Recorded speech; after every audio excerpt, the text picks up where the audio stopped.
Halo teman-teman, hari ini kita akan membahas satu perusahaan yang bergerak di bidang konstruksi, yakni adalah Wijaya Karya Bangunan Gedung. Dari namanya sendiri kita tahu bahwa perusahaan ini bergerak di bidang pembangunan konstruksi gedung. Dengan kode emiten WG, WEGE, WGE, WEGE ini sendiri adalah anak perusahaan daripada Wijaya Karya. Kita lihat di sini dibangun sejak tahun 2008. Nah, kita tahu bahwa akhir-akhir ini, khususnya tahun kemarin, sektor konstruksi cukup dihantam dengan keras karena pandemi. Karena setiap negara itu mengalihkan dananya itu untuk fokus kepada kesehatan daripada untuk konstruksi. Jadi, perubahan rencana yang mengakibatkan banyak perusahaan konstruksi itu merugi banyak karena proyeknya ditunda dan juga hutangnya itu terus berjalan bunganya. Karena itu cukup terdampak ya. Coba kita lihat di sini, utang BUMN karya menggunung. Ini sebabnya.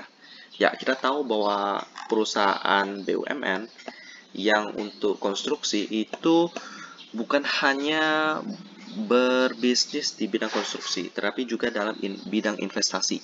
Jadi BUMN membangun sebuah fasilitas yang nantinya akan dipakai untuk disewakan atau dijual kepada publik, ya, seperti jalan tol, di mana kita bayar biaya tol, terus ada bangunan-bangunan lain. Sedangkan kalau misalnya propertinya tidak laku, maka hutang yang sudah dihutangkan tetap berjalan, tetapi laba yang didapatkan itu harus menunggu ada orang yang berinvestasi di sana, ya. Jadi karena itu hutangnya cukup besar ya teman-teman, karena kita tahu bisnis ini juga nggak terlalu liquid, ya. Tetapi ada kabar baik juga teman-teman, yaitu tentang salah satu proyek pemerintah yaitu SPF 75 triliun yang juga akan membantu bisnis daripada konstruksi ya. Ya, tentu saja sebagus apapun bisnisnya, kalau tidak bisa mencairkan labanya atau cuma hanya dalam bentuk piutang, maka itu sama aja bohong.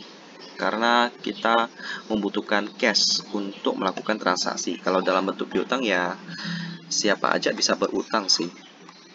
Ya, karena itu mungkin ini harus diubah ya, supaya banyak menggunung. Nanti kalau gagal bayar, untuk gagal bayar hutangnya sendiri tidak dilunasi, sedangkan piutangnya nggak bisa ditagih, maka pada akhirnya perusahaan-perusahaan bisa payah teman-teman. Kasihan nanti pemegang sahamnya itu di delisting ya. Itu pasti sakit banget. Jadi kita harus hati-hati kalau misalnya perusahaan yang kita investasikan itu memiliki hutang yang besar dan cash yang sedikit, yang tidak mampu bayar. Itu kemungkinan besar sangat berbahaya.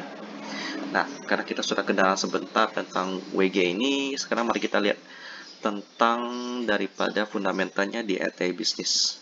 Untuk teman-teman yang ingin belajar tentang cara menggunakan RTI Bisnis, boleh lihat video saya yang ada di atas sini. Dan sekarang kita masuk ke RTI Bisnis. Halo teman-teman, sekarang kita akan membahas fundamental dari WG ini sendiri.